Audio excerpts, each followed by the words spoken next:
சிவாய நம. திருச்சிற்றம்பலம்.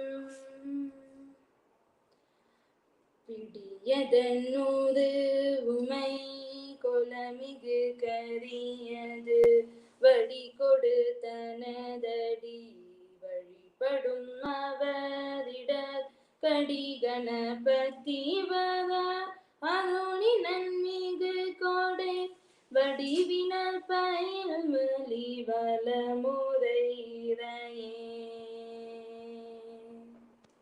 திருச்சிற்றம்பலம். அனைவருக்கும் வணக்கம். நம் தமதூதன் இலக்கிய ஆராய்ச்சி மையம் சிங்கப்பூர் மற்றும் ஐயாரப்பு திருமுறை மன்றம் திருவையாறு இணைந்து நடத்தும் மன்னிய சிவஞான் மொழி தரும் மாற்றம் 11ஆம் திருமுறை கருத்தரங்கத்தின் 2ஆம் சிற்றிலக்கிய வகையின் சிந்தனைக்குள் செல்லவிருக்கிறோம். இந்நிகழ்வுக்கு வருகை தந்திருக்கும் அனைவரையும் வருக வருக என்று வரவேற்கிறேன். காரைக்கால் அம்மையார் திரு ஆலங்காட்டு மூத்த திருப்பதிகத்தினை நமக்கு பொருளோடு எடுத்துச் சொல்ல வருகை தந்திருப்பவர் சிவத்திரு ல. வெங்கட்ராமன் ஐயா அவர்கள். இவர் திருமுறைகள் மேல் அதீத பற்று கொண்டவர். தினமும் திருமுறைகளை ஓதிவிடும் உரைப்பு கொண்டவர். பணி நிமித்தமாக வெளிநாட்டுக்கு செல்லும் பொழுதெல்லாம் திருமுறை புத்தகத்தோடு செல்லும் ஒரு திருமுறை அன்பர். இவர் தர கட்டுப்பாட்டு மேலாளராக பணிபுரிந்த போது முழு நேர பணியாக திருமுறை பணி செய்ய நியமிக்கப்பட்டுள்ளார். பாடல் பெற்ற தலங்கள் அனைத்தையும் பார்த்துவிட்ட பெருமகனார். ஐயா இப்பொழுது யுஎஸ்இல் இருக்கிறார். இரவு 10:30 மணிக்கும் சற்றும் களைப்பில்லாமல் ஆர்வத்தோடு நம்முடன் திரு ஆலங்காட்டு மூத்த திருப்பதிகங்களை சிந்திக்க வந்திருக்கிறார் என்றால் அவருடைய திருமுறை ஆர்வத்தை சொல்லவா வேண்டும்? சிங்கப்பூர் திருமுறை மாநாட்டு குழுவை சேர்ந்த சிவத்திரு ல. வெங்கட்ராமன் ஐயா அவர்களை இப்பொழுது பேச வருமாறு அன்போடு அழைக்கிறேன்.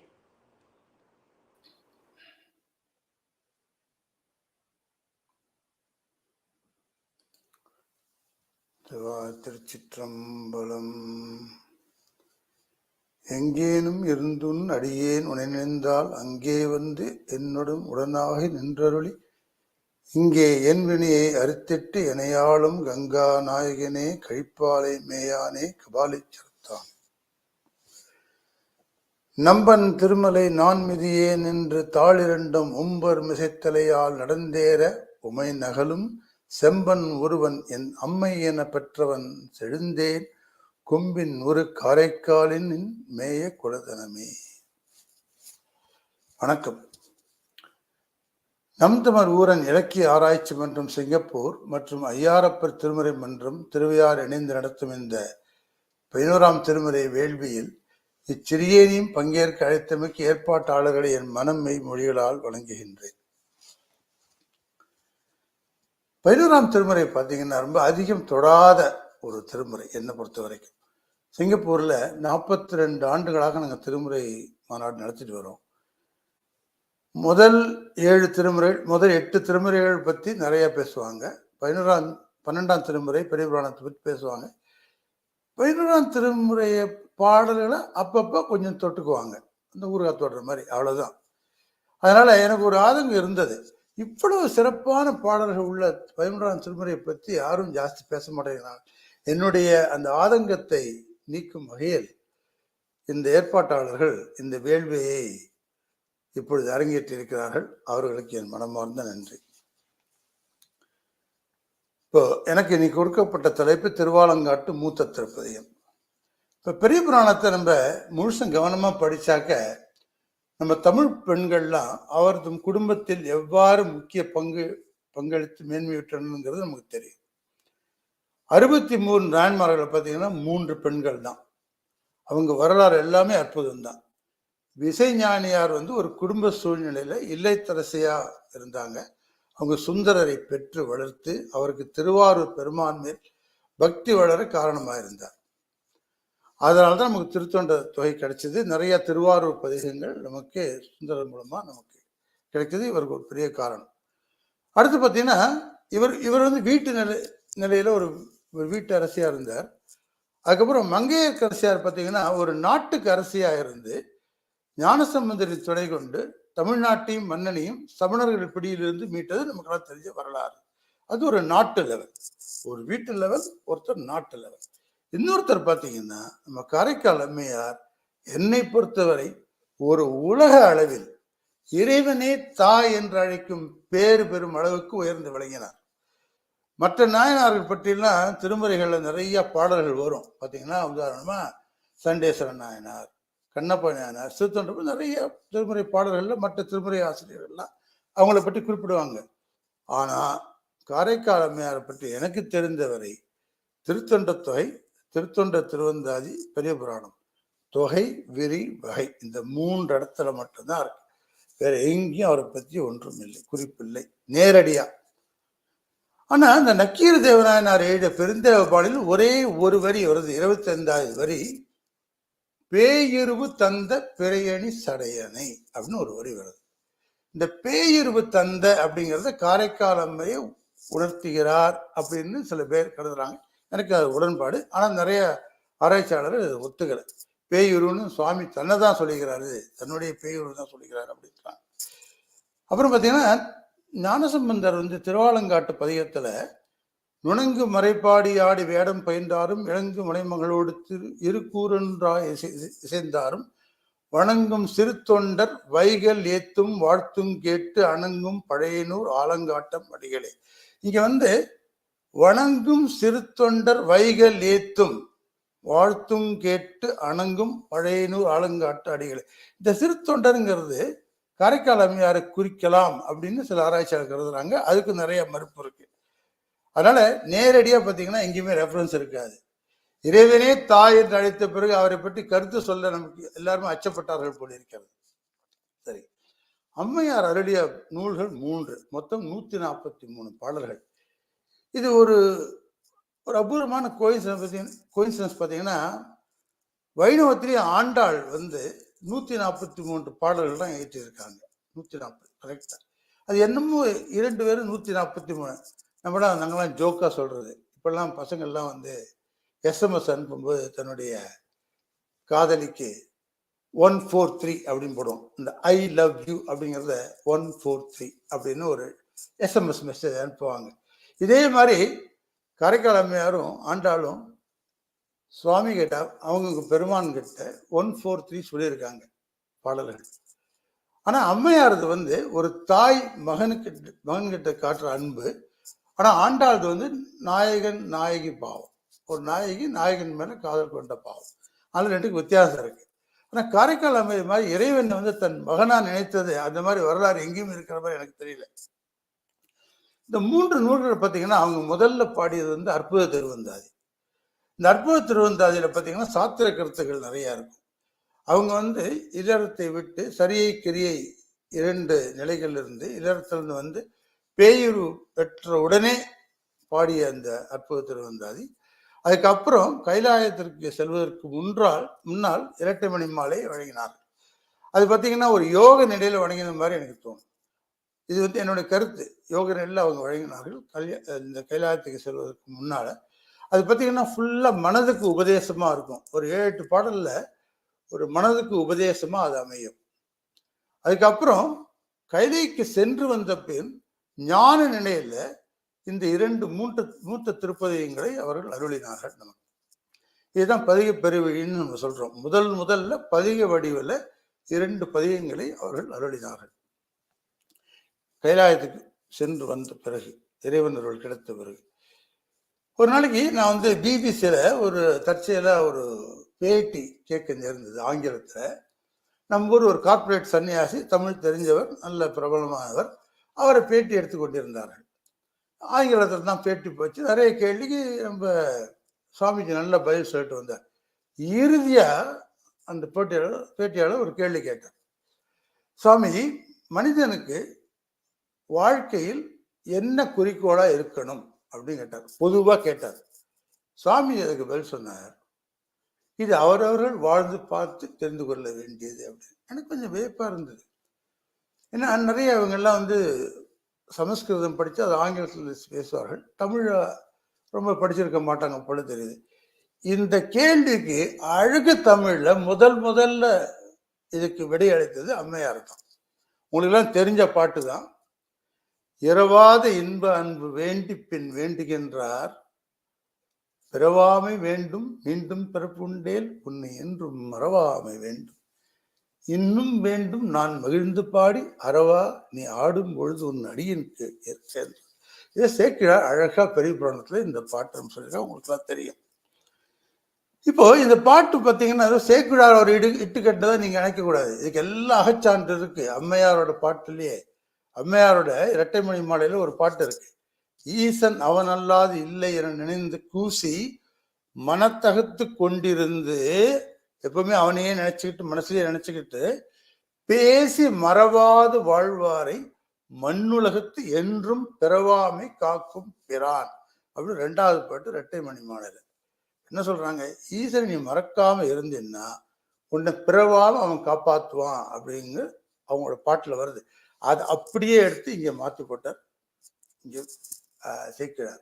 பிறவாமை வேண்டும் மீண்டும் பிறப்பு. ஏன்னா மறவாம இருந்தா பிறவாமை கிடைக்கும் அப்படிங்கிறது தான் இங்க போட்டார். அந்த இரட்டைமணி மாலை பாடலிலிருந்து எடுத்து இங்க அவர் அதை சொன்னார். இப்போ மொத்தம் 4 வரம் கேட்கிறாங்க. இரவாத இன்ப அன்பு வேண்டி, முதல்ல இரவாத அழியாத இன்ப அன்பு வேணும், அதுக்கப்புறம் பிறவாமை வேணும், அப்படி பிறப்பு இருந்து விட்டால் மறவாமை வேணும். இது எல்லாத்துக்கும் முத்தாய்ப்பா ஒன்று கேட்டாங்க. இன்னும் வேண்டும் நான் மகிழ்ந்து பாடி அறவா நீ ஆடும் பொழுது உன் அடியின் கீழே நான் பாடிட்டே இருக்கணும். இதான் அவங்க முத்தாய்ப்பா கேட்ட வரம். ஏன் இப்படி கேட்டாங்க? ஏன்னா இந்த பிறவாமையும் பிறக்காம இருக்கிறதும் மறக்காம இருக்கிறதும் அது நம்ம வைத்தவை அல்ல, நம்ம வினை வயப்பட்டு நடக்கும். அது இறைவன் வைத்தது. அதனால நம்மளால் அது கட்டாயம் அது நமக்கு கிடைக்கும்னு சொல்ல முடியாது. ஆனா அவங்களால விருப்பப்பட்டு அவங்க ஒண்ணு கேட்டாங்க. என்னன்னா, நான் எப்பொழுதும் உன் திருவடியின் கீழ் பாடிக்கொண்டே இருக்க வேண்டும் அப்படின்னு கேட்டாங்க. இதுதான் இதை அற்புத திருவந்தாதின்னு சில பாட்டுலாம் சொல்லியிருக்காங்க. இங்கிருந்து சொல்லுவதன் எம்பெருமான் எண்ணாதே எங்கும் பழிதெரியும் எத்திரமும் பொங்கிரவில் ஈமமனத்தாடுவதும் எண்ணிக்கென்று ஆராய்வோ நாம் அவனை காணலுற்ற ஞான்று. இவங்களுக்கு ஒரு ஆசை எப்பொழுதுமே ஈமமனத்துல பெருமான் எப்படி ஆடுறான் அப்படிங்கிறத பார்க்கணும் அப்படிங்கிறது இவருக்கு ரொம்ப ஆசை. அது சுவாமிக்கு தெரியும். ஏன்னா அற்புத திருவந்தாதில மொழியே சொல்லியிருக்காங்க. இப்ப இந்த வரம் கேட்டேன்னா சுவாமி சொல்றார், கூடுமாறு அருள் கொடுத்து கேட்ட வரங்களை கொடுத்து குலவு தென் திசையில் என்றும் விளங்கும் தென் திசையில் மாதவம் செய்த தென் திசைன்னு சொல்றோம் இல்லையா? அதனால தென் திசைக்கு அவ்வளவு மதிப்பு. நீங்க பாருங்க, பக்தியும் முக்தியும் தென் திசையில தான் கிடைக்கும். நீடுவாழ் பழனமூதூர் நிலவிய ஆலங்காட்டில் ஆடும் மா நடமும் நீ கண்டு ஆனந்தம் சேர்ந்து எப்போதும் பாடுவாய் நம்மை என்றான் பரவுவார் பற்றாய் என்றான். இது பெரியவனார் சொல்றதுதான். என்ன சொல்றாங்க? இந்த விண்ணப்பத்தை கேட்டவர்களி சுவாமி சொல்றார், அந்த வரத்தை கொடுத்து தென் திசையில பழையனூர் இடத்துல திருவாலங்காட்டுல நாம் ஆடுகின்ற பெருங்கூத்து மா நடனம். இதுல முக்கியமான சில சொற்கள் இருக்கு. ஆடும் மான் நடனம், இதெல்லாம் ஞாபகம் வச்சுக்க. மீன் நடனம் நீ கண்டு ஆனந்தம் சேர்ந்து, அதனால நீ பேரின்பத்தில் கிடைத்து எப்போதும் பாடுவாய் நம்மை, எப்போதும் பாடுவாய். அப்படின்னா என்ன அர்த்தம்? இந்த ஆடல் எப்போதும் நடந்து கொண்டிருக்கிறது என்ற அர்த்தம் இல்லையா? மானடம்னா திருவடியை மேல தூக்கி ஆடும் அழுட்கூத்து. அது ஊர்த்துவ தாண்டவம்னு சொல்லுவாங்க. அது அவங்களுடைய பாட்டுல வரும். நம்ம அப்புறம் பார்ப்போம். அதை எப்பொழுதும் அங்கே இருப்பாய் அப்படின்னு சொல்லிட்டார்.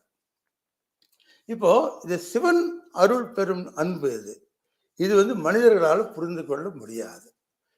ஈவன் சிவ அருள் பெற்ற திருஞான சுந்தரர் எல்லாமே இதை பத்தி அவர்கள் ஒன்றும் கருத்து தெரிவிக்கவே இல்லை. இந்த ஊருக்குள்ளேயே வராம அப்படியே போயிட்டாங்க. அதனால அதை அஞ்சு அங்க வெளியிலிருந்தே பாடிட்டு போயிட்டாங்க. இப்போ இந்த ஈமவனத்துல ஆடுவதுங்கிறது சும்மா சுடுகாட்டுல ஆடுறது இல்லை. இது ஊழிக்காலம் முடிவுல ஆடும் சூக்கும நடனம். அது ஏன் சொல்றேன்னா, இந்த அற்புத திருவந்தாதில ஒரு பாட்டு சொல்றாங்க. எமக்கு இதுவோ பேராசை, நல்லா கவனிங்க, பேராசை என்றும் தவிராது எமக்கு ஒரு நாள் காட்டுதியோ எந்தாய். எனக்கு ஒரு பேராசைப்பா, எனக்கு அது காமிப்பியா? அமைக்கவே போந்தெறி பாய்ந்தன்ன புரிசடையாய் பொங்கிரவில் ஏந்தெறி பாய்ந்தாடும் இடம். ஏன் பேராசைன்னு கேட்கறாங்க? இப்போ சுடுகாட்டுல போய் நடனத்தை பார்க்க சாதாரண ஆசையா இருந்துட்டு போலாம். ஏன் பேராசை? பேராசைங்கிறது ஊழி முடிவுல ஆடும் நடனம். அதனாலதான் அது பேராசைன்னு வச்சாங்க. ஆனா முற்றெழுப்பு காலத்துல சூக்குமமா ஆடும் ஆட்டத்தை பார்க்கணும் என்று விரும்பினார்கள். அது முற்றெழுப்பு காலத்துல யாதும் இல்லாத அந்த காலத்துல உலகத்தை மீண்டும் தோற்றுவிப்பதற்கு சூக்குமமா ஆடும் நடனம் அப்படின்னு பார்த்துக்கணும். அந்த ஆணையை தலைமேற்கொண்டு தலையால் நடந்து திருவாலங்காட்டுக்கு வராங்க. திருவாலங்காட்டுல வந்து அப்படியே ஆலமரங்கள்ல இருந்து பெருங்காடாக இருந்தது. அது அந்த தலத்தை கும்பிட்டாங்க. மூர்த்தி தலம் தீர்த்தம் இல்லையா, அந்த தலத்தை கும்பிட்டாங்க. அங்க பார்த்தாங்க பேய்கள்லாம் பலவாறு பாடியும் மாடியும் முழக்கியும் அப்படி கழித்து இருக்க கண்டனர். அப்படி அங்க பார்த்து அங்க இறைவன் அவருக்கு காட்சி கொடுக்கிறான். அந்த ஊர்த்தவ தாண்டவ காட்சி அவங்களுக்கு அங்க கிடைக்குது. அதை எப்படி சொல்றாரு பெரிய புராணத்துல சேக்கிழார்? ஆலங்காடு அதனில் அண்டமுற நிமிர்ந்து ஆடுகின்ற, நல்லா பாருங்க, அண்டம் உற நிமிர்ந்து ஆடுகின்ற மானடம் கோலங்கான் பொழுது கொங்கை திறங்கி என்றெடுத்து தங்கு மூலங்காண்பறியார் தம்மை மூத்த நற்பதியம் பாடி ஞாலங்காதலித்து போற்றி நடம் போற்றி வாழும் நாளை. அது உலகமே காதலிக்கும் அந்த நடனத்தை போற்றி நடம் போற்றி வாழும் நாள் அங்கிருந்து தங்கி இருந்து அந்த நடனத்தை அவர்கள் பார்க்கிறார்கள், கண் உறுகிறார்கள். அங்க வந்து இறைவன் காட்சி தருகிறான். இப்போ இந்த இந்த பாட்டு என்ன சொல்றாங்கன்னா, திருவாலங்காட்டுல வந்து இரண்டையும் பார்க்கறாங்க. முதல்ல ஆலங்காடு அதனில் கோலம் காண்பொழுது அப்படின்னா ஆலங்காடையும் பார்க்கறாங்க. அதை பார்த்தப்புறம் அங்க போய் அந்த ஆடும் கோலத்தையும் பார்க்கறாங்க. முதல்ல தலத்தையும் பார்க்கறாங்க, அப்புறம் மூர்த்தியும் பார்க்கறாங்க. அதனால 2 பதிகங்கள் பாடுகிறார்கள். முதல்ல தலம், அப்புறம் மூர்த்தியை பத்தி பாடுறாங்க. ஆனா இந்த 2 பதிகத்துல 22 பாட்டு இருக்கு. எல்லாத்துலயும் பாத்தீங்கன்னா தலத்தை பத்தி வரும், மூர்த்தியும் பத்தி வரும். ஆனா முதல் 11 பாட்டுல பாத்தீங்கன்னா தலத்தை பற்றியே வரும், ஆலங்காடு பத்தி தான் வரும் அந்த இறுதி அந்த அடியில. 2வது பதியத்தை பார்த்தீங்கன்னா மூர்த்தியை பத்தி வரும், சுவாமியை பத்தி வரும். இப்போ முதலே இவங்க வரம் கேட்டிருக்காங்க, நற்கணத்தில் ஒன்றாய நாம். அதனால இவங்க பேய் ஊரில் இருக்காங்க. அங்க உட்கார்ந்து அங்க இருக்கிறதெல்லாம் பார்க்கறாங்க. அங்க பார்த்துட்டு அங்க வந்து ஆடல் உள்ளனாகிய சிவபெருமானுடைய ஆடல் வகைகள், அவருடைய தோற்றம், அந்த களம், அங்க அவருடைய உடல் அவர் அணிந்திருக்கிற ஒப்பனை, மலர்கள், ஆபரணங்கள், உடை, கையில் இருக்கிற கருவிகள், இசைக்கருவிகள், உடனே இருக்கும் பேய்கள், அது தோற்றங்கள், அப்புறம் அங்க ஆடிய வகைகள், அது எல்லாத்தையும் சேர்த்து அங்க ஒரு விலங்குகள், அங்க இருக்கிற அந்த மரங்கள், சுடுகாட்டுல இருக்கிற மரங்கள், அது எல்லாத்தையும் பத்தி விரிவா அவர்கள் பாடல்ல அவங்க சொல்றாங்க. இந்த மாதிரி யாருமே இந்த காட்டை பத்தி இதுக்கு முன்னாடி பாடினது கிடையாது. கலிங்கத்து பிறகு பின்னாடி வருது. ஆனா அதுக்குள்ள முன்னாடி அந்த ஆடுகளத்தை அழகாக காட்சிப்படுத்தி நமக்கு பாடி அருளினார்கள். நமக்கு இந்த பாட்டுக்கு போறதுக்கு முன்னாடி ஒரு சின்ன விஷயம். பெருமான ஆடும் நடனம் கூத்துன்னு சொல்றோம். தமிழ் இலக்கியத்தை பார்த்தீங்கன்னா 11 வகையான கூத்தை சொல்றாங்க. இந்த கலித்தொகை சிலப்பதிகாரத்துல சிவபெருமான் ஆடும் கூத்து 3 கூத்து சொல்றாங்க. கொடுகட்டின்னு ஒண்ணு, அப்புறம் பாண்டரங்கம்னு ஒண்ணு, அப்புறம் காபாலம்னு ஒண்ணு. இந்த கொடுகட்டி பாண்டரங்கம்லாம் வந்து முப்பரம் எடுத்த போது ஆடுறதுன்னு சொல்றாங்க. அப்புறம் காபாலம்ங்கிறது இந்த பிரம்மனோட மண்டை ஓட்ட கையில ஏந்தி ஆடுற அந்த ஆட்டத்துக்கு காபால ஆட்டம்னு. அப்புறம் இந்த சிலப்பதிகார மணிமேல உரையாசிரியர்களோட கருத்தெல்லாம் பார்த்தா நம்மளுடைய கூத்துக்களை வந்து 2ஆ பிரிச்சிருந்தாங்க. அகம் சார்ந்தவை, புறம் சார்ந்தவை 2ஆ பிரிச்சிருந்தாங்க. அதுல அகக்கூத்துக்கள் வந்து 2 வகைப்படும். சாந்தி கூத்து, வினோத கூத்து. இந்த சாந்தி கூத்துல 4 வகை இருக்கு. சொக்கம், மெய், அபிநயம், நாடகம். இந்த சொக்கம்ங்கிறது என்னன்னா 108 கரணங்கள் கொண்ட சுத்த நிறுத்தம்னு பேர் இருக்கு. இது அந்த கரணங்கள் இருக்கும். நீங்க ஒரு இந்த சிதம்பரம் போயிருந்தீங்கன்னா அந்த கோபுரத்துல பார்த்தீங்கன்னா அந்த கரணங்கள் எல்லாம் சிற்பமா அடித்து வைத்திருப்பார்கள். இந்த சிவபெருமான அந்த கரணங்கள், அந்த ஆடல் கரணங்கள்லாம் அங்க இருக்கும். அதான் அந்த நிறுத்த நடனம்னு பேர் அதுக்கு. அதுக்கப்புறம் இந்த அபிநயம் அப்படிங்கிறது எப்படின்னா, ஒரு கதை தழுவாது பாடப்பட்டு ஒரு பொருளை வந்து உரைக்கப்பட்டதற்கான பொருளை கை கால் கொண்டு அபிநயம் காட்டி ஆடுவது அபிநயம்னு பேரு. நாடகம்ங்கிறது ஒரு கதை தழுவி வரும். காரைக்கால் அம்மையார் இந்த கூத்துக்கள்ல பாத்தீங்கன்னா, இங்க திருவாலங்காட்டு கூத்துக்களை சொக்கமாகவும் அபிநயம் அடங்கிய நிறுத்தமாகவும் தான் காண்கிறார். சொக்கம் அபிநயம் நடந்து நிறுத்தம், அதாவது அபிநயம் சொக்கம், இது ரெண்டா தான் காமிக்கிறார் பாக்குறார். இப்போ முதல் பதியம் அவங்க பாடுறாங்க. முதல்ல ஒரு பதிய அமைப்புல ஒரு பண்ணுல பாடுறாங்க. இது நட்டப்பாடை பண் அப்படின்னு சொல்றோம்.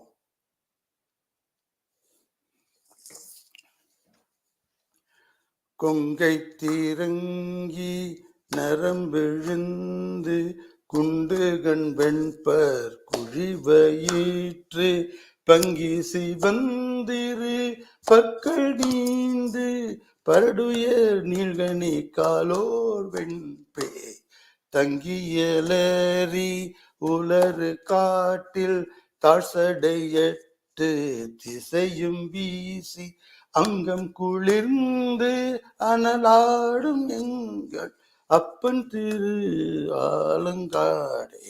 அங்கம் குளிர்ந்து அனலாடும் எங்கள் அப்பனிடம் திரு ஆலங்காடே. இதை நட்டப்பாடை பண்ணுல நான் பாடினதா நான் நினைச்சிட்டு இருக்கேன். உங்களுக்கு இது எப்படி இருந்தோ தெரியாது, நீங்களும் அப்படியே நினைச்சுக்கங்க. இப்போ இந்த பாட்டுல அவங்க என்ன சொல்ல வராங்கன்னா, கொங்கைகள் வற்றி, மார்பகங்கள்லாம் வற்றி, நரம்புகள்லாம் மேல் எழுந்து, கண்கள்லாம் குழிந்து ஒரு பேய அந்த பேயோட உருவத்தை அப்படியே இங்க அந்த தோற்றத்தை இங்க வர்ணிக்கிறார்கள். இந்த பேய்ங்கிறது வேற யாரும் இல்லை, அவங்களுடைய தோற்றம் தான் ஆராய்ச்சியாளர்கள் சொல்றாங்க. கண்லாம் குழி விழுந்து, பற்கள்லாம் விழுந்து, வயிற்றுல குழி விழுந்து, பங்கி சிவந்திரு, பங்கிங்கிறது தலை முடி, அதெல்லாம் சிவந்திருக்கு. இந்த பங்கி செயல்னு அதுதான் வந்தது போல் இருக்கு. அதில் அழகான தமிழ் சொற்களை பயன்படுத்துறாங்க. பங்கி சிவந்து இரு பற்கள் நீண்டு, அந்த கோரை பற்கள் நீண்டு, பரடுயர் நீழ்கணை காலோர் பெண் பேய். பரடுங்கிறது அந்த கணுக்கால், அப்புறம் உயர்ந்த இந்த கால்கள், அப்புறம் ஒரு பெண் பேய் தங்கி அலறி, அந்த சுடுகாட்டுல தங்கி இருந்து, அலறிங்கிறதுக்கு என்ன அர்த்தம்னா பெரு விருப்பம் எய்தி அப்படின்னு ஒரு அர்த்தம். அந்த காட்டுல தங்கி இருக்காங்க. அங்க தாழ்சடை 8 திசையும் வீசி அங்கம் குளிர்ந்து அனலாடும் எங்கள் அப்பனிடம் திரு ஆலங்காடு. அப்படி திரு ஆலங்காட்டை தான் சிறப்பித்து பாடுகிறார்கள். ஏன் அங்கம் குளிர்ந்து? சுவாமியோட அங்கம் அவன் தலையில கங்கை தாங்கி இருக்கிறான், அப்புறம் சந்திரன் தாங்கி இருக்கிறான், அவன் அங்கம் குளிர்ந்து இருக்கும். ஆனா சுடுகாடு வெப்பமா இருக்கும். அந்த இடத்துல சங்காரமும் நடக்கிறது, உற்பத்தியும் நடக்கிறது. அதனால குளிர்ந்தும் அனல்லையும் ஆடுகின்றான், அப்படி குளிர்ந்திருக்கிறான், அந்த அனல் ஆடுகின்றான் அப்படின்னு அங்கம் குளிர்ந்து அனலாடும் எங்கள் அப்பனிடம் திரு ஆலங்காடே அப்படின்னு முதல் பாட்டு வருது. இப்போ அடுத்த பாட்டு அங்க இருக்கிற சில மரங்களை பத்தி சொல்றாங்க. வாகை வீரிந்து வெள்ளொற்றளிப்ப மைங்கிரில் கூர்நடு நாளை ஆங்கே கூகையோடு ஆண்டலை பாட ஆந்தை கோடு தன்மேற் புதித்தோ வீசி ஈகை படத்தொடர் கள்ளி நீழ ஈமம் இடு சுடு காட்டகத்தே ஆகம் குளிர்ந்து அனலாடும் எங்கள் அப்பனிடம் திரு ஆலங்காடே. இங்க இந்த பாலை நிறுத்தக்கூடிய மரங்கள்லாம் சொல்றாங்க. இங்க வாகை மரம், அதெல்லாம் அந்த காயெல்லாம் முற்றி போய் வெண் நிறத்துல அங்க எல்லாம் அந்த காற்றுல ஒலிக்குது. அப்புறம் அங்க நிறைய இந்த விலங்குகள்லாம் இருக்கு. கூகைங்கிறது ஒரு கோட்டான், அப்புறம் ஆண்டலைங்கிறது ஒரு மனித தலை உள்ள ஒரு ஒரு பறவை, அது பாடுதான். ஆந்தையெல்லாம் இங்கேயும் எங்கேயும் ஓடிட்டு இருக்கு. அங்க குதித்து ஓடி வீசி அங்க ஈகை படத்தொடர் கள்ளி, இதுவும் அந்த காட்டுல வளர்ற மரங்கள். அந்த கள்ளி நீழல்ல ஈமம்ங்கிறது அந்த பிணங்களுக்காக அடுக்கப்படுற விறகு. அந்த இடு சுடு காட்டகத்தே ஆகம்ங்கிறது உடல், ஆகம் குளிர்ந்து அனலாடும் எங்கள் அப்பனிடம் திரு ஆலங்காடே அப்படின்னு இன்னொரு பாட்டு. இப்ப பாத்தீங்கன்னா இங்க வர்றது எல்லாமே சுடுகாட்டு தோற்றங்களை தான் ஃபுல்லா அவங்க வர்ணிக்கிறார்கள். இப்போ அடுத்த பாட்டு பாருங்க. குண்டில் ஓமக்குழி சோற்றை வாங்கி குறுநெறி தின்ன அதனை முன்னே கண்டிலோம் என்று கன்று பேய்கள் கையெடுத்து ஓடிடு காடரங்காக. அங்க இருக்கிற பேய்கள்லாம் கையெடுத்து மண்டலம் நின்றங்கு உளாளமிட்டு வாதித்து வீசி எடுத்த பாதம் அண்டம் முற நிமிர்ந்தாடும் எங்கள் அப்பனிடம் திரு ஆலங்காடே. இங்கதான் சில நாட்டிய கலையை பற்றி சிலதெல்லாம் வருது, குறிப்பெல்லாம். மண்டலம்ங்கிறது எப்படின்னா சுற்றி நின்று அடித்து கொண்டு ஒன்று கையால் அடித்து கொண்டு ஆடுவதுதான் அது. அது ஒரு நடனம். அந்த பேய்கள்லாம் அந்த நடனம் ஆடுகிறது. அப்புறம் உளாளம்ங்கிறது இந்த வாயை கொண்டு அந்த குரல் அதை வைத்து ஒரு ஒலி எழுப்புறது. இப்போ இந்த ஆலாபரம் என்ன செய்றாங்க இல்லையா, இந்த கர்நாடிக் மியூசிக், அது மாதிரி இந்த ஆலாபரம் மாதிரி ஊன்னு கத்துறது, அது மாதிரி உளாளமிட்டு வாதித்து. இது வரைக்கும் பேய்களுடைய ஆக்ஷன். இப்ப வர்றது சுவாமி வாதித்து. ஏன்னா அந்த காளியோட நடனம், வாதம் புரிந்து ஆடிய நடனம். வீசி எடுத்த பாடு, அவனுடைய பாதத்தை வீசி அந்த பாதத்தை தூக்கி அண்டம் உற நிமிர்ந்தாடும் எங்கள் அப்பனிடம் திரு ஆலங்காடு. இது ரொம்ப முக்கியம். அண்டம் உற நிமிர்ந்தாடும், எல்லா உலகங்களையும் பொருந்தும்படியான ஒரு நடனம் இது. அப்படின்னா என்ன அர்த்தம்? இப்ப நீங்க திருவாலங்காடு கோயில்ல போய் பாக்குறீங்கல்ல ஒரு சிலை, அந்த மாதிரி ஒரு சின்ன ஒரு நடனம் இல்லை இது. ஒரு 5 அடி 6 அடி உயரத்துக்கு நின்று கொண்டு ஆடிய நடனம் இல்லை இது. அண்டமுறை நிமிர்ந்த, எல்லா அண்டத்திலையும் பொருந்த மாதிரி ஒரு விஸ்வரூப காட்சி இது. இப்போ நமக்கு விஸ்வரூப காட்சின்னா நமக்கு அடிக்கடி சொல்லுவாங்க, இந்த பகவத்கீதையில அர்ஜுனனுக்கு கிருஷ்ணன் காட்டியதுன்னு. அதே மாதிரி இங்க அந்த அம்மை, காரைக்கால் அம்மைக்கு ஒரு காப்பிக்கிறது ஒரு விஸ்வரூப காட்சி, அண்டங்கள்லாம் பொருந்த மாதிரி ஒரு நடனம். அதுதான் இது ஊர்த்துவ தாண்டவம்ங்கிறது. இந்த இடத்துல அவங்க ஆடினாங்க. இப்போ அடுத்த பாட்டு பார்த்தீங்கன்னா இன்னும் சில விலங்குகள் பேர்லாம் சொல்றாங்க. பட்டடி நெட்டுகிர் பாரு கார் பேய் பருந்தொடு கூகை பகண்டை ஆந்து. பட்டடி நெட்டுயிர், உயிர்னா நகம். மாறு கார் பேய், பேய்லாம் பலவாறு இருக்கு. பருந்தொடு கூகை பகண்டை ஆந்தை, இது மாதிரி நிறைய அங்க பறவைகள். குட்டியிட முட்டை கூகை பேய்கள், ஒரு வகையான பேய்கள். குறுநரி சென்று அணங்காடு காட்டில். இந்த அணங்காடு அப்படிங்கிறதுன்னா, இந்த அணங்காடுன்னா ஒரு சாமி வந்த மாதிரி ஆடுறது, அதான் அந்த அணங்காடுதல்னு பேரு.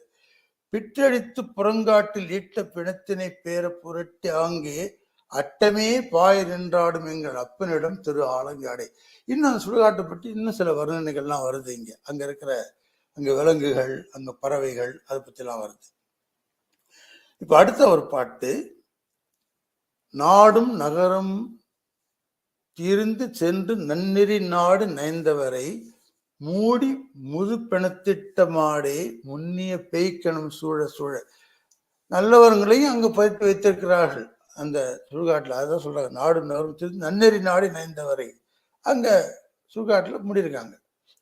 சூழ சூழ காடும் கடலும் மலையும் மண்ணும் விண்ணும் சுழல அனல் கை ஏந்தி ஆடும் அரவ புயங்கன் எங்கள் அப்பனிடம் திரு ஆலங்காடே. இந்த இடத்துல புயங்கன்கிற ஒரு சொல் வருது. இது புயங்க நடனம்னு, இது இன்னும் ஒரு நடனம். இந்த நடனம் பார்த்தீங்கன்னா சிவாகமத்துல வர ஆனந்த தாண்டவத்தை தான் இங்க குறிப்பிடுறாங்க. 108 கரணங்கள்ல 24வது கரணமா இது சொல்றாங்க.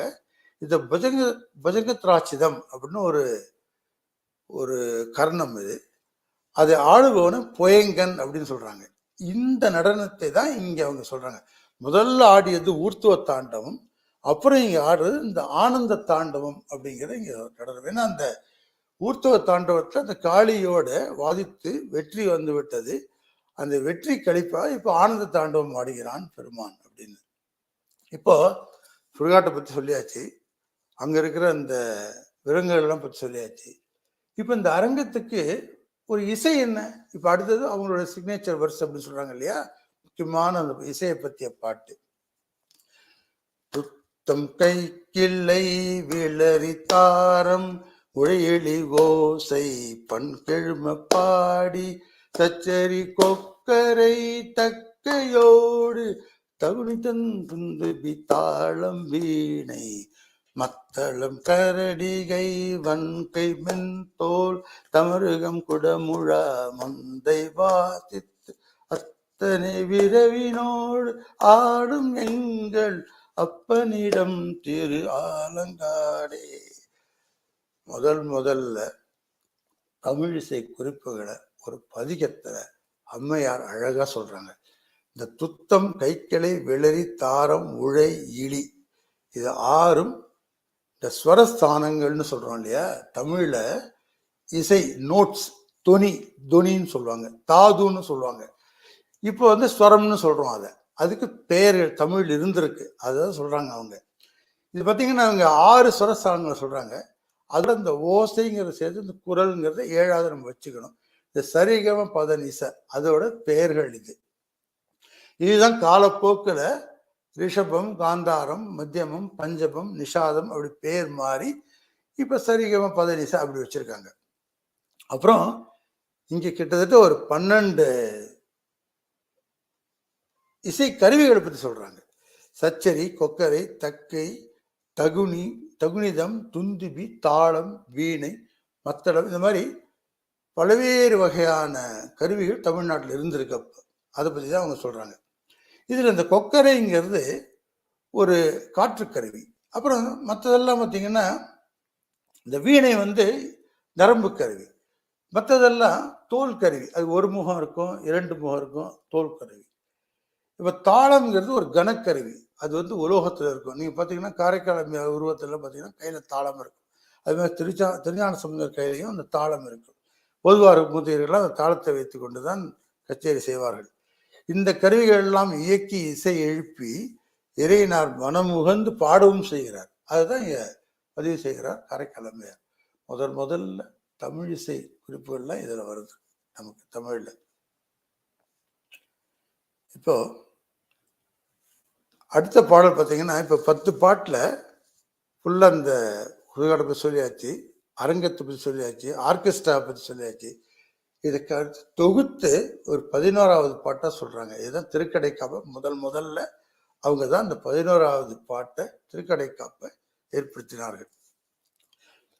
ஒப்பினையல்லவன் பேய்கள் கூடி ஒன்றினை ஒன்று அடித்தொக்கலித்து பப்பினையிட்டு பகண்டை பாட பாடிருந்தறியாழமைப்ப அப்பனை அணி திரு ஆலங்காட்டம் அடிகளை செடிதலை காரை கார்பி செப்பிய செந்தமிழ் 10ம் வல்லார் சிவகதி சேர்ந்தின்பம் எய்துவாரே. முதல்ல இந்த பாடலை பாடிய ஆசிரியர் பேரை அதில் வைத்து பாடினார்கள் காரைக்கால் அம்மையார். காரைக்கார்பே செடிதலை காரைக்கார்பே. முதல்ல அவங்களோட முழு தோற்றத்தை சொன்னாங்க. இப்போ தொகுத்து வழங்கும் போது எல்லா விஷயத்தையும் கொஞ்சம் கொஞ்சமா ஒப்பினை இல்லாத, அது அன்ஈக்குவல்னு சொல்றோம் இல்லையா, ஒப்புயர்வற்ற இறைவனோடு பேய்கள் கூடி நின்று ஒன்றனை ஒன்று அடித்து கழிப்பு மிகுதியினால பாடி ஆடி அங்க நரி நரியோட ஓசை யாழ் மாதிரி இருக்கு. அங்க திருவாலங்காட்டுல அடிகளை அந்த இறைவனை செடிதலை காரைக்கார்பை. செடிதலைன்னா இந்த முடியெல்லாம் முடியாம அப்படி விரிந்து கிடக்கு. காரைக்கார் பேய் அப்படின்னு தன்னை சொல்லிக்கிறார்கள். ஏன்னா அவங்க பேய் களத்துல இருக்காங்க. செப்பிய செந்தமிழ் 10ம் வல்லார். நல்லா பாருங்க, செப்பிய செந்தமிழ். முதல்ல தமிழ்ல பதிகம் பாடுறாங்க. இப்போ காரைக்கால் அம்மையார் காலத்துல சிவனை உருத்திரனா வணங்குற பழக்கம் தான் இருந்தது, வேக உருவத்துல. ஆனா சிவனை ஒரு கருணை தெய்வமா காரைக்கால் அம்மையார் தான் முதல்ல தமிழ்ல அழகா பாடினார்கள்.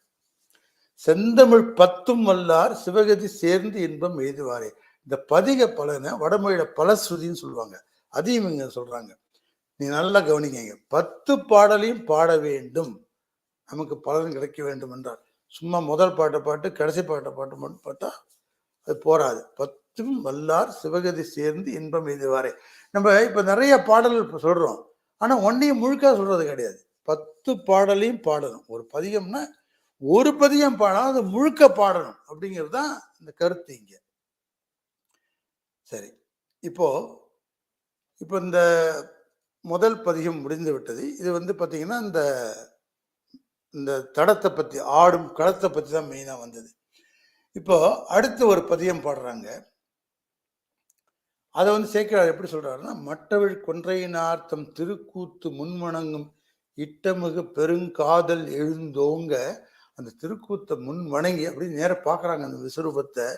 அவங்க அந்த பெரும் விருப்பம், அது மேலும் மேலும் அந்த விருப்பம் கூடுது. எழுந்தோங்க வேப்பேதி எட்டி இலவம் ஈகை என எடுத்து திருப்பதியும் கொட்ட முழவும் குழகன் ஆடும் என பாடினார். இன்னொரு பாட்டு பாடுறாங்க அங்க, அந்த வேப்பல பாடுறாங்க. இது வந்து ஒரு வேற பண்ணல பாடுறாங்க. இது இந்தளம்ங்கிற பண்ணல பாடுறாங்க. எட்டி இலவும் ஈகை சூறை காரை படர்ந்தெங்கும் சுட்ட சுடலை சூழ்ந்த கள்ளி சோர்ந்த குடர் கௌவ பட்ட பிடங்கள் பரந்த காட்டிற் பறை போல் விழிகட்பேய் கொட்ட முழவும் கூலி பாட குழகன் ஆடுமே. எந்தள பண்ணுன்னு மனசு நினைச்சு நான் பாடினேன். அப்படி இல்லைன்னாலும் தயவு செஞ்சு நீங்க அது மாதிரி நினைச்சுக்கங்க. பொதுவா மூர்த்திகளும் நல்ல சிவம் ஐயாவும் என் ஆர்வை கோளாறை தயவு செஞ்சு நீங்கெல்லாம் மன்னிக்கணும். ஏன்னா காரைக்காலமையார் பாடின முதல் பாட்டை ஒரு பாடலா சொல்லணும்னு நான் என்னோட ஆர்வ கோளாறு அது. இப்போ இந்த பதியத்தை பார்த்தீங்கன்னா சிவபெருமானுடைய தோற்றங்களை பத்தி நிறைய வருது. இது முதல்ல களத்தை சொல்லியாச்சு. இப்போ சிவபெருமான தோற்றத்தை பத்தி வருது. இங்கேயும் பேய்களை பத்தி வருது, சுடுகாட்டை பத்தி வருது. ஆனா தோற்றத்தை பற்றிய செய்திகள் மிகுதியா வருது. முதல் பாடல குழகன் ஆடுமே அப்படின்னு சொல்லியாச்சு. இதை பத்தி எட்டி இலவம் ஈகை சூறைக்காரை இதெல்லாம் சுடுகாட்டுல அங்க படர்ந்திருக்கிற மரங்கள் செடிகள் கொடிகள் இதெல்லாம். அந்த இடத்துல பறைபோல் விழிகட் பேய், அங்க வட்ட வடிவம் கொண்ட விழிகளை உடைய பேய்கள் கொட்ட முழவும் கொட்டுது. அங்க கூலி பாட, கூலிங்கிறது ஒரு வகையான பேய், அது பாட குழகன் ஆடுமே. அங்க இசை இருக்கு, பாடல் இருக்கு, ஆடல் இருக்கு. இப்போ அடுத்த பாட்டு, நிலந்தான் உருகி நிலந்தான் நினைப்ப நெடும்பர் குழிகட்பேய் துணங்கை எரிந்து சூழும் நோக்கி சுடலை நவிழ்த்தெங்கும் கணங்கள் கூடி பிணங்கள் மாந்தி கடித்த மனத்தவாய் அணங்கு காட்டில் அனல் கை ஏந்தி அழகன் ஆடுமே.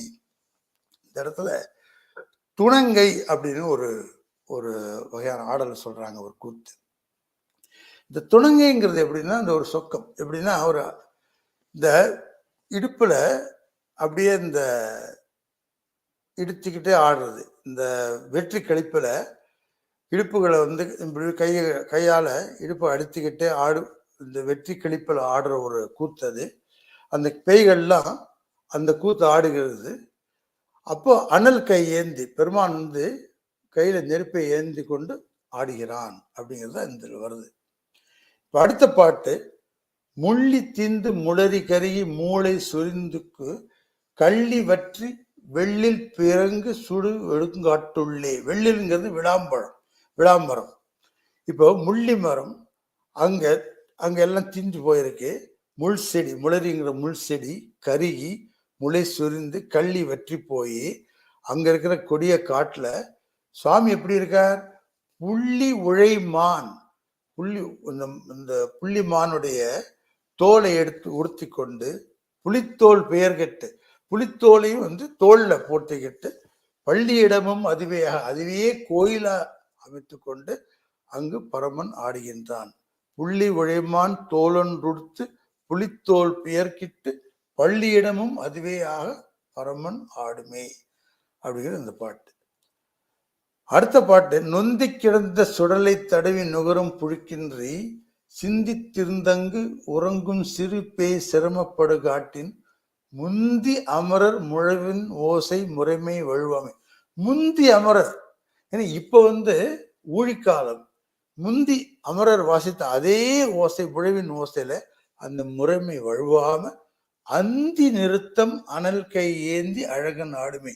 அந்தி நிறுத்தம் அப்படிங்கிறது மறுபடியும் இந்த ஊழிக்காலத்துல அனல் கை ஏந்தி அழகன் ஆடுகிறான் அப்படிங்கிறது தான் இங்க சொல்றாங்க. அதே அந்த அமரர்களுடைய தேவர்களுடைய முழவின் ஓசை, அந்த முறைமை கொஞ்சம் கூட வழுவாம ஆடுகிறான் அப்படிங்கிறது. வேய்கள் ஓங்கி வெண்முத்துதிர வெடிகொள் சுடலையுள் ஓயும் முருவில் உலரு குண்டல் அலறு பகுவாய பேய்கள் கூடி பிணங்கள் மாந்தி அணங்கும் பெருங்காட்டில் மாயன் ஆட மலையான் மகளும் மருண்டு நோக்குமே. பெருமான் ஆடுகிறான், அங்க மலையான் மகள், அங்க உமையம்மை அதை மருண்டு நோக்குகிறார்கள். உமையம்மை மருண்டு நோக்கியதுன்னா அது மலப்ப பார்க்குறாங்க.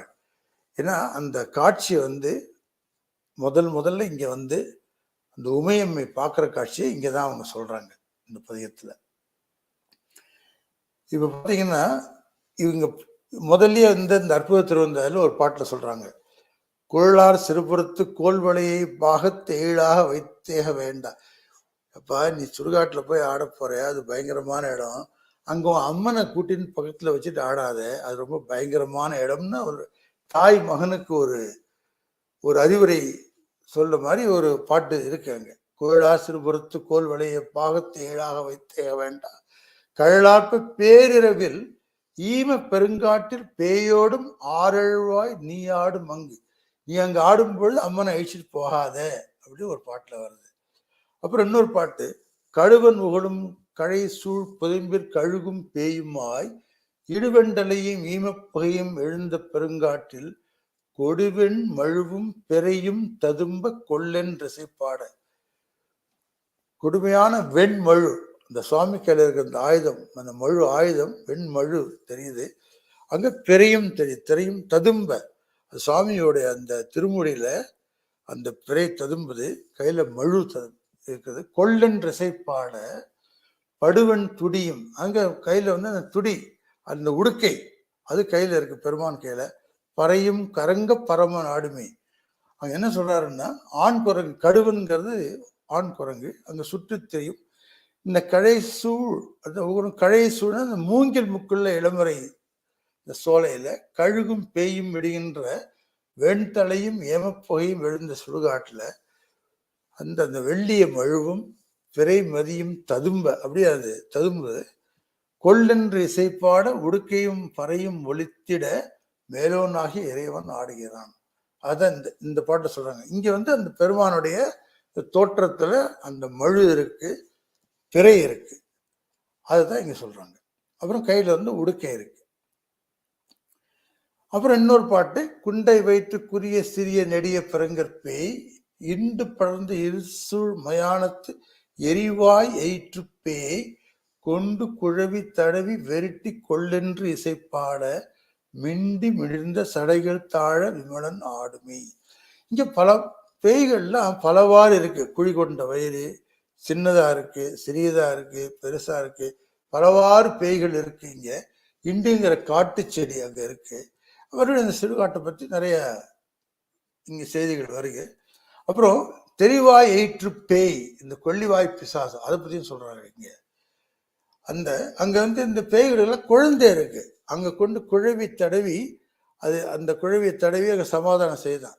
ஏன்னா பேய்க்கு எப்படி குழந்தை இருக்கும் அப்படின்னா, இந்த பேய்ங்கிறது மனித பிறப்பு மாதிரி ஒரு பிறப்பு. மாணிக்கவாசகர் திருவாசல் வருது இல்லையா, புல்லாய் பூடாய் புழுவாய் மரமாய் பல்விருகமாய் பறவாய் பாம்பாய் மனிதனாய் பேயாய் கடங்களாய் அப்படின்னு வரும். அது பேய்ங்கிறது ஒரு வகையான பிறப்பு. அந்த பிறப்பு தான் இங்க சொல்றாங்க. அதுக்கு குழந்தை எல்லாம் உண்டு, ஆண் பேய் உண்டு, பெண் பேய் உண்டு. அங்க அவைகள்லாம் இசைப்பாட நெருங்கி விளங்கும் அந்த மிண்டி மிளர்ந்த சடைகள் தொங்கிடுமாறு இறைவன் ஆடல் கொள்வான் அப்படிங்கிறது. இவன் பல மாதிரியான பேய்கள் பற்றி இங்க சொன்னார்கள். கடைசியா அதே மாதிரி திருக்கடைக்காப்பு ஒரு பாட்டு இந்த பதியத்துக்கு. சூடும் மதியம் சடைமீல் உடையார் சுழல்வார் திருநட்டம் ஆடும் அரவம் அறையில் ஆர்த்த அடிகள் அருளாலே காடு மலிந்த கனல்வாய் ஏற்று காரை கார்பேய்தன் பாடல் பத்தும் பாடியாட பாவம் நாசமே. இந்த பதிய பலன் சொல்றாங்க. அம்மையார் வந்து அந்த தொகுத்து சொல்றாங்க. இந்த பாடல்ல சுவாமியோட தோற்றம், அங்க வந்து ஆழும் அரவம் அறையில் ஆர்த்து அந்த சுவாமியோட இதுல அந்த அரவம் அந்த பாம்பு இருக்கு, அடிகள் அருளால அந்த பாம்பு அந்த இறைவனோட தோற்றம், அப்புறம் அங்க இருக்கிற அந்த சூடும் மதியம் அந்த சுவாமி தன் திருமுடி மேல அந்த பெரிய சந்திரன் இருக்கு, அவர் சுழன்றுவார் திருநட்டம், சுழன்று ஆடுகிறார் அந்த திருநட்டம். அவர் அந்த காரைக்கார் பேயின்னு தன்னை சொல்லிக்கிறார்கள். பாடல் பத்தும் பாடியாட பாவம் நாசமே. இந்த நாசமேன் அப்படின்னு முடிகிறது. பார்த்தீங்கன்னா மொத்தம் காரைக்கால் அம்மையாரோட பாடல் 143. அவங்க பாடிய முதல் பாடல் அற்புத திருவந்தாதியில பிறந்து மொழிபென்ற பின்னெல்லாம் அப்படிங்கிற பாட்டு. அந்த பிறந்து அப்படிங்கிறது தான் அது முதல் சொல். இறுதி பாடல் இப்ப நான் சொன்ன பாடல் பத்தும் பாடியாட பாவம் நாசமே. நாசமேங்கிறது இறுதி சொல். ஸோ பிறவி நாசம். அவங்க கேட்டது என்ன? பிறவாமை. அந்த பிறவாமை தான் அவங்க பெற்றார்கள், அவங்க பாடல்களே தெரியுது. அவங்க பிறவி நாசம். இதை நம்ம பாடினா நமக்கும் பிறவாமை கிடைக்கும் அப்படிங்கிறத நமக்கு இங்க குறிப்பாக உணர்த்துகிறார்கள். முதலே சொன்னேன், இது வந்து ஊழி முடிவில் நடக்கும் இந்த சூட்சும நடனம். இது வந்து ஒரு விஸ்வரூப காட்சி அம்மையாருக்கு காமிச்சார்கள். அது தெரியாம எல்லாரும் வந்து இது வந்து சுடுகாட்டுல சிவன் நடனம் ஆடுறான் அப்படின்னு சொல்றாங்க, ரொம்ப கொச்சையா. ஆக்சுவலா அப்படி இல்லை. அதையே அவங்க அம்மையார் சொல்றாங்க, இவரை பொருள் உணர மாட்டாதார் எல்லாம் இவரை இகழ்வதே கண்டீர். அம்மையாரே அற்புத திருவந்தாதில இந்த இறைவனை வந்து எல்லாரும் இகழ்வார்கள், நீ சுடுகாட்டுல நடனம் ஆடுற அப்படின்னு. ஆக்சுவலா சுடுகாட்டு நடனம் இல்லை அது. அது வந்து ஊழி முடிவுல ஆடும் சூட்சும நடனம் அப்படிங்கிறத உணர்த்துகிறார்கள். இப்போ இதே பாட்டு தான் வந்து உங்களுக்கு நிறைய இடத்துல பார்க்கலாம். திருமந்திரத்துல திருமூலர் சொல்றாரு, காளியோடு ஆடி கடகாசலத்தாடி கூலியோடு ஆடி கோலேத்தே ஆடி நீடிய நீர் தீ கால் நீள் வானத்தே ஆடி நாளுற அம்பலத்தே ஆடும் நாதனே. பஞ்சபூதங்களிலும் அவன் ஆடுகிறான் அப்படிங்கிறது. இது ஏற்கனவே அம்மையார் சொன்னாங்க இல்லையா, காடு மண்ணு விண்ணு எல்லாத்தையும் சேர்ந்து இறைவன் ஆடுகிறான் அப்படிங்கிறது அம்மையார் சொன்னாங்க. இப்ப இங்க பாத்தீங்கன்னா ஆடல் பாடல் இசை இதெல்லாம் சங்கமித்து இருந்தன. இயல் இசை நாடகம் எல்லாம் சேர்ந்து இருந்த ஒரு தமிழ் பாடல் இது. இப்போ இந்த முதல்ல ஊர்த்துவ தாண்டவம், அப்புறம் ஆனந்த தாண்டவம், இந்த பெருக்கெடுத்து அப்படியே இதை சுற்றி சுற்றி இறைவன் ஆடுகிறார் அந்த ஆனந்த தாண்டவம். அதை முதலே சொன்ன அந்த புயங்க நடனம் அப்படின்னு. இந்த ஆடலை தான் நம்ம சிற்பிகள்லாம் உள் வாங்கி அதை சிற்பமாக வடித்தார்கள். இதைத்தான் இந்த நடராஜ உருவமா வடித்து நம்ம வழிபாடுறோம். இந்த நடனத்தை முதல்ல பாடியவர்கள் காரைக்கால் அம்மையார். இந்த தமிழில் பாடினார்கள். ஊர்த்துவ தாண்டவம், ஆனந்த தாண்டவம், அந்த சுற்றி ஆடும் புயங்க வடிவம் தான் வந்து இந்த ஆனந்த தாண்டவம். அதனால்தான் நம்ம உமையம்மையும் அங்க இருப்பாங்க, சக்தியும் இருக்கிற மாதிரி இருக்கும். அதை சொன்னாங்க இல்லையா, மலையாள் மகளும் வறண்டு நோக்குமே ஆனந்த தாண்டவம். இதுதான் வந்து நம்ம உருவச்சிலையா வச்சு வழிபடுறோம். இந்த 5 தொழில்களையும் காட்டும் இந்த நடராஜ உருவச்சிலை, அதுதான் நம்ம வந்து வழிபடுகிறோம், வழிபடு பொருளாக வச்சுட்டு இருக்கோம். இந்த சிலையை தான் வந்து இந்த தோற்றத்தை தான் பிற்காலத்துல மற்ற நாயனார்கள் எல்லாம் ரொம்ப ரசித்தார்கள். குனித்த புருவமும் கொவ்வை செவ்வாயில் குமிழ் செருப்பும் பனித்த சடையும் பவளம்போல் மேனியில் பால் வெந்நீரும் இனித்தமுடைய எடுத்த பொற்பாதமும் காணப்பெற்றால் மனித பிறவியும் வேண்டுவதே இம்மாநிலத்தே. மனித பிறவியே இந்த நடனத்தை பார்க்கதா அப்படின்னு அப்பர் பாடுறார். இதுக்கெல்லாம் மூல காரணம் முதல்ல இந்த ஆடலை பாடியவர் காரைக்கால் அம்மையார். இப்ப வந்து பிற்காலத்துல சோழர்கள் காலத்துல தான் இந்த நிறைய இந்த சிற்பங்கள்லாம் வர ஆரம்பிச்சது. அதுதான் திருமூலர் சொன்னார், இந்த சிற்பத்தை இந்த ஆடல் இந்த நடனத்தை பார்த்த உடனே நமக்கு பக்தி பரவசம் வரணும்.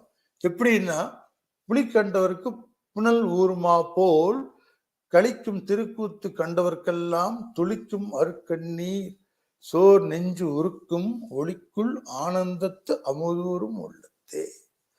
அது பார்க்கும்பொழுது பக்தி பரவசமா இருக்கணும். அந்த புலியை பார்த்தோன்னே எப்படி நாக்குல சுவை வருதோ அந்த மாதிரி நடராஜ திருவுருவத்தை, அந்த ஆடல் உருவத்தை பார்த்தோன்னே நமக்கு பக்தி வர வேண்டும் அப்படிங்கிறதான் திருமூலர் சொல்றாரு. இப்போ இந்த பதியத்தோட தாக்கம் பார்த்தீங்கன்னா, முதலியே சொன்னேன், 2 பதியம் வேற வேற பண்ண பாடினார்கள். முதல் பதியம் அவங்க பாடின பண் வந்து நட்டுப்பாடை பண், 2வது இந்தளப்பண். அதனால முடிஞ்ச வரைக்கும் பாடி காமிச்சேன். அது வந்து எப்படி இருந்தது தெரியாது எனக்கு. என்னோட நண்பன் சொல்லுவான், நான் சீரகத்தில் இருந்த பொழுது சில இந்த மாதிரி சில ராகம்லாம் இப்படி பாடி இந்த ராகம் சரியா இருக்கா பாரு அப்படின்னா என் நண்பன் சொல்லுவான், வெங்கட் எப்படா நீ எல்லா ராகத்தையும் ஒரே மாதிரி பாடுற, என்ன ராகம் அப்படின்னு கேட்டால் வராகம் மாதிரி இருக்கு அப்படிமா. ஆனால் அது சங்கீத முறையாக படுத்துறவர்களால் பாட முடியும். என்னால் முடிஞ்ச வரைக்கும் உங்களுக்கு காமிச்சாத. முதல் வந்து அந்த நட்டப்பாடை பெண், 2வது இந்தளப்பண். இந்த நட்டப்பாடை பெண் தான் நாளறிவில் மருவி அது வந்து இப்போ வந்து அதை அவங்க வந்து இந்த கம்பீர நாட்டை ராகம் அப்படின்னு அது வந்திருக்கு. இதுதான் இந்த கம்பீர நாட்டை தான் அந்த கச்சேரிக்கு முதல்ல பாடுவாங்க. அப்புறம் இந்த சாமி வந்து புறப்பாடு கிளம்பும்போது இந்த மல்லாரியை வந்து நாதஸ்வரத்தில் வாசிப்பார்கள். அதுவும் வந்து இதை வந்து அடிப்படையாக அமைந்து இருக்கு. அதனால 2வது வந்து இந்த இந்தளப்பண் பேஸ் பண்ணி தான் இப்போ வந்து இந்த மாயமாள கவுள அப்படிங்கிற ராகத்தை சொல்றாங்க. இந்த மாயமாள கவுள ராகம் தான் வந்து ஒருத்தருக்கு இசை கற்றுக் கொடுக்க ஆரம்பிக்கும் பொழுது முதல்ல இந்த மாயமாள கவுளத்தை தான், அந்த ராகத்தை தான் சொல்லிக் கொடுப்பாங்க. அதனால ஒரு கச்சேரிக்கு ஆரம்பமா இருக்கிற ஒரு ராகமும், அப்புறம் முதல்ல இசை பயிலுவோருக்கு ஆரம்பமா இருக்கிற ஒரு ராகமும், இது 2க்கும் அடிப்படையா இருந்த காரைக்கால் அம்மையார் அமைத்த பண்கள் தான். அதுக்கப்புறம் காரைக்கால் அமைத்தது இந்த திருக்கடை காப்பு அப்படிங்கிற இந்த 11வது பாட்டு. இதுதான் வந்து உங்களுக்கு இந்த திருஞான சம்பந்தர் சுந்தரர்லாம் அதை பாடுகிறார். திருஞான சம்பந்தர் 11வது பாட்டை அமைத்து கொண்டார். சுந்தரர் வந்து 10வது பாட்டையே திருக்கடை காப்பா இறுதியா தொகுத்து சொல்லுவார். அது பதிக பலன்கள்ல. இந்த பதியம்ங்கிறது பார்த்தீங்கன்னா 10 பாடல்கள் இருக்கும். இது வந்து இந்த சங்க காலத்துல இருந்தது ஒரு ஒரு யாப்பான ஒத்தாழிசை கலிப்பா அப்படின்னு சொல்றாங்க. அதோட ஒரு அமைப்பு தான் இது அப்படின்னு சொல்றாங்க. இது பார்த்தீங்கன்னா 8 சீர் இருக்கும். இப்போ காரைக்கால் அம்மையார் 2 பதியத்துல முதல் பதியத்துல 8 சீர், 2வது பதியத்துல 6 சீர். இது ஒரு சிம்பிள் ஆசிரியப்பா. ரொம்ப அது வந்து சந்தம் இருக்கும், அதுல தாளம் இருக்கும். அதனால அது பாடுவது வந்து கொஞ்சம் எளிமையா இருக்கும். இது வந்து புலவர்கள் மட்டும் இல்லாம நம்மள மாதிரி இந்த மாதிரி ஆட்கள்லாம் கொஞ்சம் கத்துல பாட முடியும். அதனால எளிமைப்படுத்தி பதிக முறையில 10 பாடல்கள், அப்புறம் 11வது திருக்கடை காப்பு. இந்த ஃபார்மேட்டை முதல்ல அவங்க தான் அமைச்சாங்க. பார்த்தீங்கன்னா இந்த 10 பாட்டும் ஒரு பொருளை குறிக்கிற மாதிரி அமையும். எல்லாத்துக்குமே ஒரே மெட்டு தான். இப்போ நட்டைப்பாடை பண்ணா 10 பாட்டு 11 பாட்டு நட்டைப்பாடை பண்ணில் தான் பாடுவாங்க. இப்போ இருக்கிற கீர்த்தனெல்லாம் பார்த்தீங்கன்னா முதல்ல பல்லவி இருக்கும், அணுப்பல்லவி, அப்புறம் சரணம். இது எல்லாத்தையும் ஒரே ராகத்தில் பாடுறது. அந்த ஃபார்மேட் இதை வச்சு தான் அமைஞ்சது அப்படின்னு சொல்றாங்க. எல்லா பாடும் ஒரே அதே மெட்டில் தான், அந்த நட்டைப்பாடை பண்ணு தான் பாடுவாங்க. இப்போ கற்றவர்களுக்கு மட்டும் இல்லாம சாதாரண மக்களும் எளிமையா பக்தி பாடல்கள் பாடி ஆராதித்து இறைவனை வணங்குவதற்கு காரைக்கால் மருதான் இந்த பதிக பெருவழியை நமக்கு அமைத்து கொடுத்தார்கள். முதல்ல அதான் காரைக்கால் அம்மையாரோட சிறப்பு. பதிக பெருவழி தமிழிசை தாயார் அப்படின்னு சொல்லுவாங்க காரைக்கால் அம்மையார். பாருங்க எவ்வளவு சிம்பிளா இருக்கு. இப்ப நம்ம எல்லாரும் இது பாட முடியுது. இப்போ கர்நாடிக் மியூசிக்னா எல்லாரும் அதுக்கு ரொம்ப முறையா கற்றுட்டு பாடணும். ஆனால் பதிகத்தை பாடுவது கேட்டே நம்மளால பாட முடியும். ஓரளவு நம்ம நல்லா கற்றுக்கிட்டோம்னா நமக்கு இன்னும் ஈஸியாக இருக்கும். இப்போ இந்த நடராஜ உருவம் வந்து எல்லா கோயிலையும் நம்ம வச்சு வழிபடுறோம். இதுக்கு வந்து காரணம் முதல்ல காரைக்கால் பாடுன்னு சொன்னேன். இப்போ திருமூலர் வந்து ஒரு அழகான ஒரு பாட்டு சொல்றார். அதை சொல்லி நான் அதை முடிக்கணும்னு விரும்பினேன். பேரின்பத்தை விழைவோர் பேரின்பத்தை தேடி நிறைய இடத்துல அலையிறாங்க. அப்படி அலைய வேண்டிய அவசியம் இல்லை. இந்த நடராஜர் உருவத்தை வழிபட்டாலே பேரின்பம் கிடைக்கும்ங்கிறது அழகான ஒரு பாட்டில் சொல்றார். ஆனந்தம் ஆனந்தம் என்பர் அறிவிலார், ஆனந்தம் மானடம் ஆறும் அறிகிலார், ஆனந்தம் மானடம் ஆறும் அறிந்தபின் ஆனந்தம் மாற்றிட ஆனந்தம் ஆமே. இந்த பாடலுடைய என்னுடைய இந்த உரையை முடித்துக் கொள்கிறேன். கேட்டதுக்கு மிகவும் நன்றி. திருச்சிற்றம்பலம். நன்றி, வணக்கம். திருச்சிற்றம்பலம். நன்றி ஐயா, அருமையான உரை. காரைக்கால் அம்மையாரை எப்படி உள்வாங்கி உள்ளீர்கள் என்பது தெள்ளன் தெளிவாக தெரிகிறது. வயிற்றுக்கு உணவு வேண்டாம், இன்னும் கொஞ்சம் செவிக்கு உணவு கொடுக்கலாமோ என்றுதான் தோன்றியது. ஐயா அவர்களுக்கும் இருந்து கேட்ட இணைய அன்பர்கள் யாவருக்கும் எங்கள் குழு சார்பாக நன்றிகளையும் வணக்கங்களையும் சொல்லிக் கொள்கிறோம். அடுத்த நிகழ்வான காரைக்கால் அம்மையார் திரு இரட்டை மணிமாலை சாட்டில் கொடுக்கப்பட்டுள்ள இணைப்பில் இணையுமாறு கேட்டுக்கொண்டு விடைபெறுகிறோம். நன்றி, வணக்கம். தென்னாடுடைய சிவனே போற்றி, எந்நாட்டவர்க்கும் இறைவா போற்றி. திருச்சிற்றம்பலம்.